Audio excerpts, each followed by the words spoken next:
Alright guys, we're back again, daily drive. I got to head off towards Mill Hill now, so I was going to take a slightly different route, and but I think if I go towards the dual carriageway, you might get more stuff to see. So let's see what we can do. Alright. So we got to wait for all these cars. There's a little bit of a gap there, so work out whether I can go or not. He's a bit slow, she's a bit slow, and then I'm checking back again this side. You never know, might be a bus or something coming. So a lot of students, what they do, they only focus on one direction. You cannot do that. You have to check both sides, okay? Really important. Roundabout coming up, I'm gonna go left, okay? I'm gonna have a look early, look, peeking round, making sure it's all good. Simple. It can be as easy as that. Oh, it's my student, I think. Now we're gonna come up towards a crossroad at the end. These roads are a little bit bumpy here. Now parked cars all lined up, okay? Potential hazard, anyone can walk in between, any of the doors can open, keeping a nice sort of gap. You can probably see it in the mirror there if I look properly. I'm taking my eyes off the road too long though, but yeah. Never get too close when you don't need to, especially. So now I need to because of that car a little bit, but I'm still got a nice gap, you can see that. The key is go slowly when you have to, when the space is tight, but utilize more of the space towards your right hand side whenever you can, within reason. You can't drive on the wrong side of the road, okay? So I'm just gonna let these guys go. That's it. When you're slow or in really crawling traffic or stationary stuff like that, then obviously letting someone go is not a big deal, okay? So we're gonna come to the crossroad ahead and then we'll have a look. It's a friend of mine. Moving off, I'm moving, I'm checking my mirrors as well. I'm gonna go in slowly. Look, my speed's at really slow, it's at 10 if that, okay? Coming in gently. I stay away from these vehicles. There's someone cheating there. I'm doing some funny one. There we go. He's going straight on, which he can do, so it's not his fault, okay? I'm gonna creep and peep around here and it's all safe, and then I'm going into the left lane, checking the left mirror, smoothly in. Hazard ahead, so I might think of changing lanes, but there's a car there, so you don't move until it's safe, okay? So now I'm gonna have a look. I'm gonna creep over or like that, just to avoid any hazards. I'm gonna go into the third lane now because I'm gonna be late for my lesson otherwise.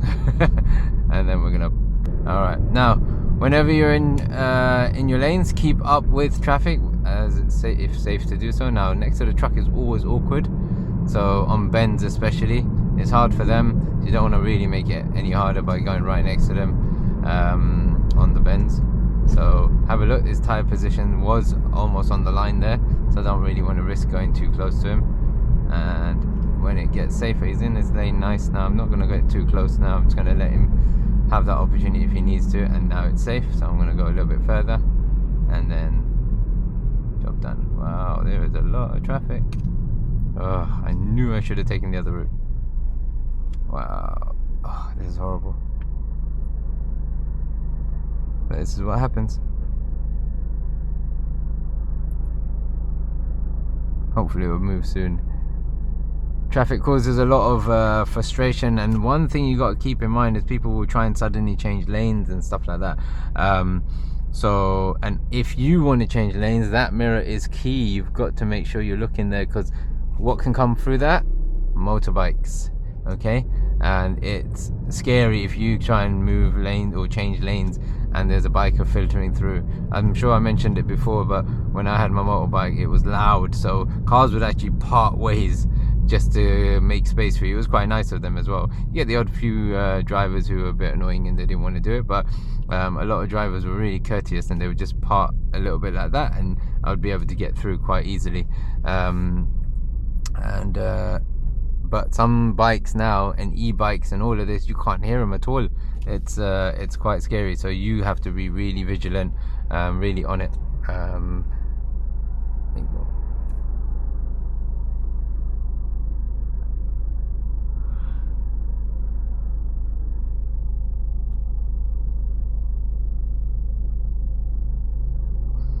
One thing I was going to say actually, you know, I've had lately a few students who are quick everywhere they're driving. Like they're really just I think their family members are quite fast, so you get influenced by family and friends quite a lot, especially with driving, because since you've been a child or whatever, you've seen or felt how it is to drive as a passenger with them.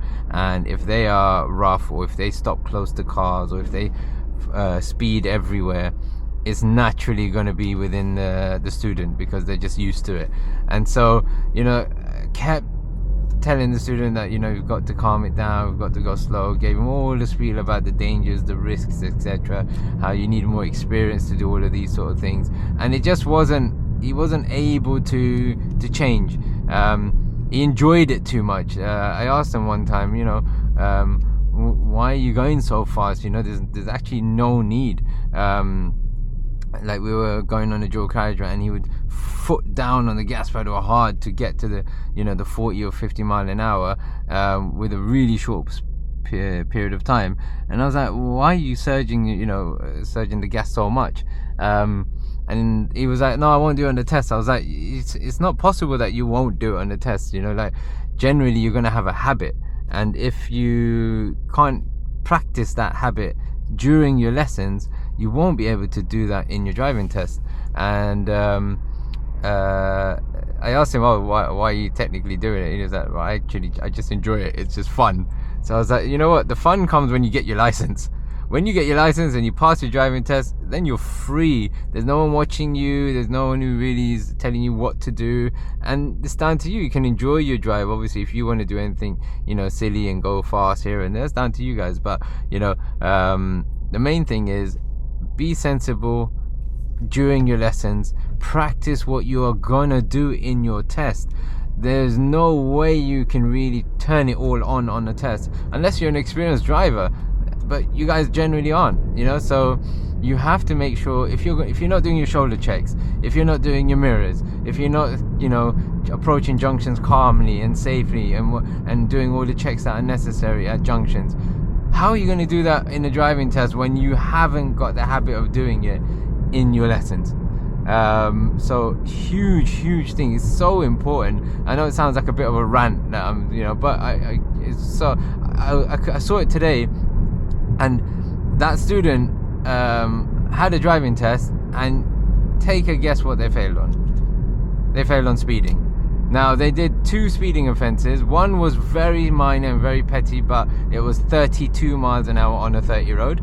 Okay, so you could even say there was a bit of a discrepancy with the speedos. Nothing, but it still went over. They've got a speedo in front of them, they can see the speed. You should not be going over. Don't test the theory of, oh, will I get away with it? No, you're clearly not getting away with it. And then they went 34, 35 later on as well. So the 32 was just mentioned as they've got a bit of a habit. And I said to the examiner, you know what, I knew that was the one thing they were going to fail on, unfortunately. And the examiner praised the driver. It was like, it drives so well. Just the nerves got to them, but also that speed. He goes, you just got to calm it down a little bit. And I said to the student, you know what, it's a shame you didn't get through, because you have all the skills and the potential to get through that test. But number one, your nerves got to you. But number two, now you realize, when I've been saying about, telling you about the risks of the speed and how you've got to control it all the time, now you probably realize how important it is. And unfortunately, they've had to learn through a test, the expensive way. But they've learned the lesson. Hopefully now, when they come back and they've got another test, whatever, then they'll come back with it in a calmer manner.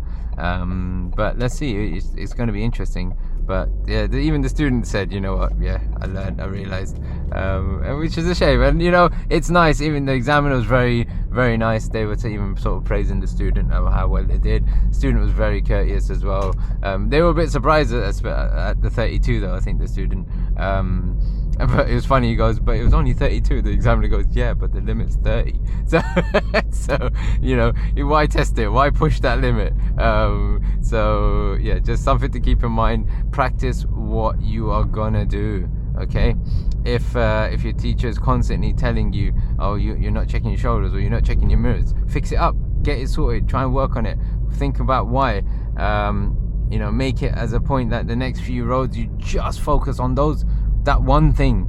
you got the whole lesson to do other stuff as well. But say you're not doing your mirrors, just a couple of roads, just focus on the mirrors, get them done, get it sorted. If you're getting too close to cars like this, look, I'll show you now. So if I'm getting too close, why?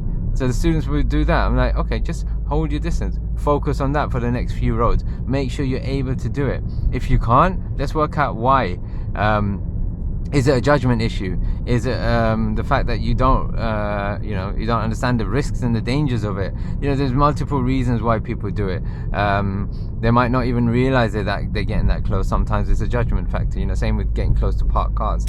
So any issue that, or errors that you guys do, if you notice that they're quite repetitive, focus on it. Try and eliminate that one fault. So it's like, as they say, one step at a time, okay? Because sometimes there's a lot of faults, you know, and to get rid of all of them in one go is very, very difficult. All right, now roundabouts. Let's have a look. Look at full blockers. Nice blocker there. Look at that. Perfecto. There you go. That worked out. I thought I was gonna be there for a while. So now we're going right. No one's on the right. Okay, I don't need to wait for the biker. He's being good. He's following the rules. People hate it, bikers, you know why? Because they generally go for red lights and don't have to follow most of the road rules. So that was good that the biker followed that rule. Now I'm looking all the way up the road, make sure it's all safe, and then I'm powering through. Yeah, so I was just saying, yeah, so just make sure you do practice whatever faults you have. Go over them again and again and again. Focus on that one thing, you know. And if you guys are doing mock tests, and I do advise doing them because I do them with my students, when they're getting closer to their tests, then we start doing mock tests, you know, maybe if they're doing two lessons in a week, then one lesson will be half of it will be a mock test, and as they get closer, then every lesson's going to be a mock test, like half of it, you know. So I'll do like a 30-40 minute mock test on each lesson, just so they get into that habit. They can try and, you know, perfect their drive as much as possible, focus 100%. You know, as my students say now, you know, they get locked in, you know. So those things help. And then notice with your mock tests, analyze them if you can, if you have time. Obviously this is me saying that, you know, if you've got time. First mock test, second mock test, what was the common fault? Did you have the same fault in both of them? Were they totally different faults? Then have a look at the third mock test. Did any of that come up? You know, are you constantly forgetting your shoulders, or are you constantly, you know, lane changing when a car is coming close? You know, you want to identify where your faults are. Once you do that, then you'll be fine. There you go. I should have waited for that driver, but there you go. Right. Yeah. So again, yeah, compare your mock tests. Be analytical. And statistical, or whatever they call it. So yeah, analyze your driving, and I've got one student who's fantastic at that. Literally goes home, I was telling his father the other day, he goes home, he'll make notes on any of the faults, he'll watch videos, he'll analyze the videos, he'll analyze the mock tests he's done. Fantastic, you know, come to the lesson, can we do this, can we do that? And if they're watching this video, they'll know who it is. But yeah, you know, that's how you do it, and that is the way to progress. And you'll find that if you start picking at your faults bit by bit by bit, one stone at a time, you know, then you can perfect it all. Because sometimes it's just overwhelming. You'll have too many faults, and then to try and cure all of them in one go is very difficult. Look at this junction, it's so difficult. And looking around, peeking around, very good. See how much I had to look around, how slow I went? That's how you got to do it. Okay, so yeah, that's my little rant for today on our little daily drive. I hope it all made sense. I wasn't sure what I was going to really talk about today, but sometimes whatever comes up in my lessons I'll just have in my mind, and then, you know, I'll just say it in the videos. But yeah, therefore try that little tip, practice what you're gonna do in your tests. Don't think, oh, I'll just do it in my test. Okay, and whenever you have the opportunity to do any mock tests, run that by your teacher and do a few of those. Get a feel for the pressure that you might be under during a test sort of scenario, and then the rest should be easy. So Wish you guys all the best. I shall see you hopefully on the next daily drive. Take care. Stop recording.